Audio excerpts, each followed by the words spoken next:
It is officially happening. UFC 317 is saved. Now, why it's saved is because 100% guaranteed we know Ilia Topuria is fighting for a title. Now, 317 was in shambles. You know, oh man, we don't know if Islam's going to fight. We don't know. Drinking Suplessis is out. Is Pantoja Kai Car-France going to headline? Jones Aspinall is just nowhere to be existed. Guys, he says camp has begun. UFC 317 is 8 weeks away. He's having an 8-week camp for this. It's evidence. We know he's fighting for a title. We know this is going to be the main event. We know this is happening. Ilia Topuria has won on record multiple times, and I've stated that my next fight will be for a title. No matter what, I'll say nothing to anyone else. Now, this can be one or two things. I've seen two theories already. The most prominent theory and what's probably going to happen is Islam Makhachev will be fighting Ilia Topuria. That is what's going to happen, and I know it's going to happen. But people are also saying the interim title fight. Oh, Kenny's going to be interim. It's going to be Charles Oliveira for the interim title fight against Ilia Topuria because Charles Oliveira deserves it. Because Charles Oliveira beat Michael Chandler. Now he's in the conversation for fighting Ilia Topuria. Chat, if they were going to give it to someone who beat Michael Chandler, they would give it to Paddy Pimblett. Oh, but Kenny, I don't like the way Paddy beat Chandler. I think Charles beat him better. No, he didn't. Charles has no leeway. He has no push for this at all. You know, Charles is not going to be fighting for this interim belt. That's evident. Now, Justin Gaethje is another name I keep hearing rumbles of. Justin Gaethje, he beat Fiziev coming off a 2-year layoff. Fiziev's legit, bro. No one beats Fiziev. Fiziev is not all that great, and he's coming off a 2-year layoff, and he really hasn't proven anything. Fiziev's just like a really big hype show. That's what that was. It's not going to be Gaethje. Who does that leave? If it is an interim title fight, I would assume it would be Arman Tsarukyan. But the reason I don't think it's going to be Arman is because Arman kind of has made it evident in his last couple interviews in the Jackson podcast and every other like interview he's been on. He's said things along the lines of the UFC, you know, sometimes you feel like you deserve something, but people don't want to give it to you. You got to put your head down and grind. He's been saying some motivational cringe stuff. In translation, he means, listen, I've talked to the UFC. They don't want to give me a title shot. That's what it is. So if it's not going to be Charles, it's not going to be Gaethje, and it's likely not going to be Arman Tsarukyan, that leaves one or two people. It's going to be for an undisputed belt, not an interim, and the undisputed belt will be against Islam or Paddy Pimblett. Did Paddy Pimblett really stamp his name by beating Michael Chandler, who's riding a horrible record in the UFC, just losing all the best? I don't think so either. Chat, Islam Makhachev versus Ilia Topuria is officially happening. I told you guys, Islam will eventually bend the knee. Now, the whole narrative that Islam's ducking, I think is going to be non-existent after this. This is going to be a Merab Umar situation. Okay, Merab was kind of ducking a little bit more blatantly, like walking out of interviews and saying, he doesn't deserve, I want to rematch people. I did eventually understand. I've been seeing, you go back to my videos, I've been saying Islam's going to eventually bend the knee because once he sees people want it, it's going to happen. Now, Topuria broke this news first. He said his camp has started. It's going to be an 8-week camp. He broke the news first. We haven't heard nothing from Islam's team. But I guarantee in the next couple of days, we're going to hear something from Islam. Another thing that was actually confirmed officially, I just seen on Twitter, it's this is 100% for a belt. So now we know it's a belt. It's not that Ilia's getting ready for the number one contender spot. Ilia has already made it evident already in the Joe Rogan podcast. I'm telling you, the UFC, I will not fight if it's not for a title. Ilia Topuria, like, we know he's a real bad man who wants to fight for a title, and people are going to be mad in the comments, some Islam fans, but if you're a real fan, bro, of the sport, you're smiling cheek to, like, bro, ear to ear, man. You guys should be ecstatic. Chad, this is good, brother. This guy on the screen, he's a beast. He's a dog. When Islam beats him, this is going to do the most for his legacy, and the excuse is, oh, dude, small man, dude. Small man skill, dude. That's not fair, though. He's a midget, dude. If he was taller, he would have beat Islam. If chat, this small man excuse doesn't work for Ilia Topuria because he's physically incapable of making 145, and he's went public and said that. He has said himself that I can't make 145 anymore. Okay, if you can't make 145, you're not 145er. I don't know how to break it to people, to explain to people. If a man can't physically make 145 anymore and says he feels like he's on his deathbed when he's trying to cut the weight and it's just not for him, and at 155 he feels so much stronger, he's walking around at 180.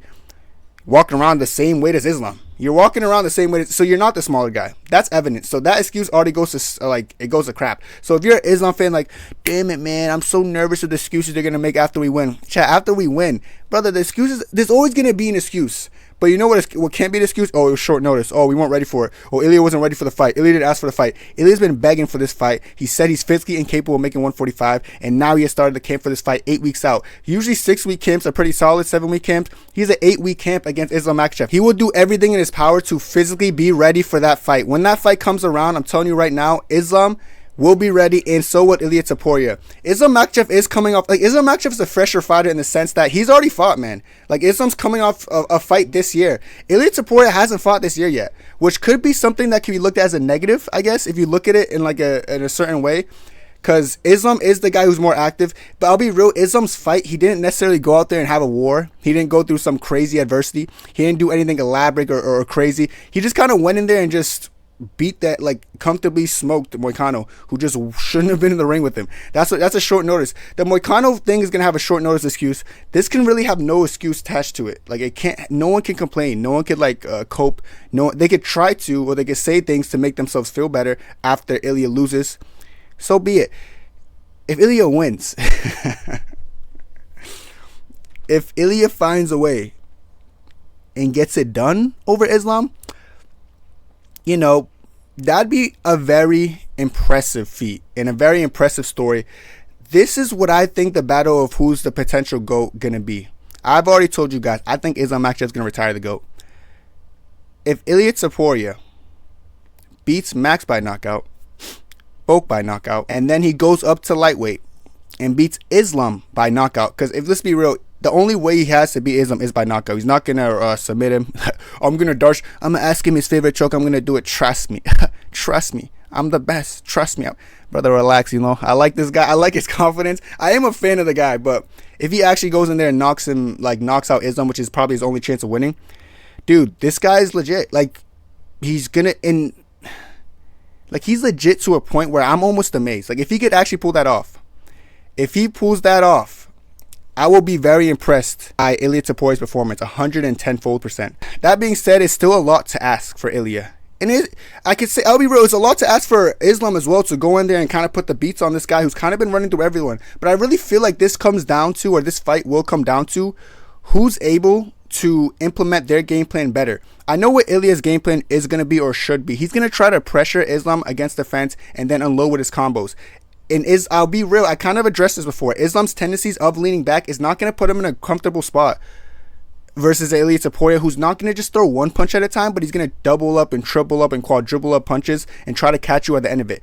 That's going to give Islam Makhachev the most trouble he's ever seen in his entire career, 100%. There's no way. Like, I do think Ilia's going to land on him, but it's a matter of, Ilia's always saying, if I land on this guy, he's going to sleep. Trust me, brother. Listen, I know you're a real bad man, but I'm not going to say I don't think his power is like that good, because I've seen him do it to everyone. Max Holloway, uncrackable chin, and we've seen Max Holloway at 155 and 145. Maybe his chin's a little bit worse at 145, but I don't think that's a valid excuse. I really just believe Ilia Topuria does possess that heavy-handed power. I do think he has more one-punch power than a lot of these people. Like, Pereira has one-punch power. He doesn't. Ilia does, though. And he's going to need it. He would have to need it against Islam. My only concern about Ilia at 155 against Islam specifically is that the grappling exchanges might not go to Ilia's favor the way some people think. People are like, oh, dude, Ilia's really good because he has a background in this, dude. His background is this. Brother, you know, I could say I have a background in karate. Am I going to be MVP maxing? No, it doesn't matter. Like, bro, backgrounds are one thing. But I think Ilia Topuria has developed his game to a certain point where, yes, he has a background in a certain fighting aspect, but he developed his boxing to a point where we don't really see him go for offensive wrestling opportunities. And when someone hasn't done that in a long time, and then they're put in a fight against a juggernaut like Islam Makhachev, who is going to have the strength advantage physically, who's going to be bigger and stronger, who's going to be taller, who's going to be a tricky customer to land on in the feet. Islam's really safe. He's a really safe striker. I do think it's going to take a little bit for Ilia to even find timing, but I'll say this, eventually, especially if Islam doesn't shoot, eventually, it's just a matter of time before Ilia finds his chin. But the reason I've noticed that Ilia Topuria is able to find a lot of these guys' chin is because Max Holloway and Volkanovski didn't give Ilia anything else to look at. You don't see them shooting a lot of takedowns. You don't see them trying to mix it up in a certain extent. They're not giving him other looks, which makes Ilia a little bit more comfortable in his boxing stance. Well, by the way, it's a kind of like a high guard, kind of plotting forward. His front leg is there to be wrestled, single-legged, you know, or even you could get to his hips really easily, which is why when Bryce Mitchell got there, he got him down pretty comfortably. And then he did control Ilia for the rest of that round. Like, it's just that Ilia's stance and his style is really, he's really compromised the wrestling exchanges and wrestling takedown attempts, but a lot of people don't use it. But I really think Max and Volk only didn't use it because it's just not their game, or that it's not what they're used to. You know, Volk kind of had a moment where Ilia did do the blitz and Volk kind of ducked down, and it disrupted the entire rhythm of Ilia. Ilia is a rhythmic fighter. Like, he needs rhythm. He's going to find your patterns, and then if he falls into a rhythm, he's going to go for a multiple punch combo, and it's going to land on you. What can disrupt that combo is a takedown entry, something that I know Islam Makhachev will do when he's getting pressure. We even seen Islam Makhachev, guys, in the Volk fight, when Volk would pressure him. Sometimes he'll collapse against the fence and like jump on a double leg, which I don't think looks physically, like not physically, I don't think it looks visually appealing, because it's like, bro, you're just backing up and kind of just crashing onto your knees going for a takedown. But it avoids shots. Listen, it doesn't always got to look pretty to be effective. Islam does do a good job evading shots, but it's just gonna come down to, is he gonna be ready for when Ilia doesn't just throw one punch at a time and he's throwing multiple punch combos, and how is he gonna address that? I'm assuming it's gonna be wrestling. When I just look at the fight that way and see the way Islam always be like feinting level changes, I think it's a hard fight for Ilia Topuria. I do. I think Islam Makhachev's probably gonna get it done with Ilia Topuria, but as a fan, it doesn't matter. Listen, I'm saying as a fan, it doesn't matter what happens, but you know, I like both fighters. I think both of them are great. And I have a very strong belief that Islam's going to get it done, brother. We do, brother, we're not the same, brother. We're different. You know, Dagestan mountains, brother. You know, a little bit different. This is what I think, brother. So you guys got to be careful if you're doubting a real bad man like Islam, brother. Because if you don't, brother, dale. Because when that fight happens, I'm telling you, you're going to be surprised. But then again, I really just want to give a round of applause for the UFC for actually booking this fight. People, I know the speculations about interim champ. I'm telling you guys, there's a very high chance it's not. And I understand why it seems like it might be, because we know he's fighting for a title, but you guys are just going to assume it's interim. People are saying Islam's going to go up to 170. The fact that this is already signed and we know this is happening, we know Ilia Topuria is fighting. I'm assuming Ilia has the name. I'm assuming he has the name. JDM and Bilal hasn't happened. Unless Islam had a change of heart and he's willing to fight both Bilal and JDM, then we never know. But he hasn't had a change of heart anytime recently. You know, even when it's been brought up, he kept saying that no to Bilal. He'll fight JDM, of course, but I think the Habib camp and Javier camp understand how JDM Bilal is gonna go. Like unless you're bedtime, Max. Yeah, I'm bedtime, dude. I just think it's gonna be a one-sided fight for JDM. Yeah, go land down under.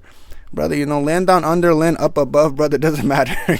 When they enter the cage, I'm telling you right now, it's going to be a very one-sided fight. Very quick fight, I'm telling you right now. But, like I said, we'll see what happens. I am very confident that this is going to be Ilia Topuria versus Islam Makhachev. And you could come back and you could fact-check this after it gets booked. And I think it's going to be an interesting fight. We're going to have to see a little bit more news. I'm assuming news is going to come or drop from the UFC very soon. So I'm going to get this video out pretty quickly. But listen, Ilia Topuria, Islam Makhachev, we asked for it. Listen, brother, I told you guys, as fans, when we ask for stuff, we're going to get it. The Islam fans have been getting on me lately, you guys. They've been getting on me because I've been saying stuff like, I want him to fight Ilia. And they're like, no, Kenny, we should get the Armin fight. Or Kenny, no, dude, who cares? He doesn't deserve it. Brother, relax. You guys aren't real Islam fans, by the way. I'm the only real one, you know. If you're not pushing for this fight or you haven't been, you're not a real Islam fan, because you must be scared, brother. No one's scared here. Bring us Ilia. Watch what we do to this little man, brother. Like, I like this guy. He's tough, great. So when Islam beats him, they could try to make excuses, but like I said, those excuses have no validity. When Islam gets this done, brother, a real bad man performance. I'm telling you, I can't wait for the post-fight presser. And this fight is literally do or die for both guys. Whoever loses this, bro, I'm sorry, it's like, you're gonna get flamed on Twitter. Your whole career is, it's not gonna be ruined, but everyone's gonna be remembering this loss. So this is big fight stakes, and this is the energy we need for a UFC fight, international fight week. We can't be having, bro, Pantoja and Kai Kara France, you know, headlining a card. So be grateful that Ilia Topuria saved this card, and be grateful that Islam Makhachev accepted a fight and bet in the knee. So let me know what you guys think about this whole thing down below. I think we're in for a good one. June 28th. I'm gonna see you guys later, and God bless. 2, 3, 4.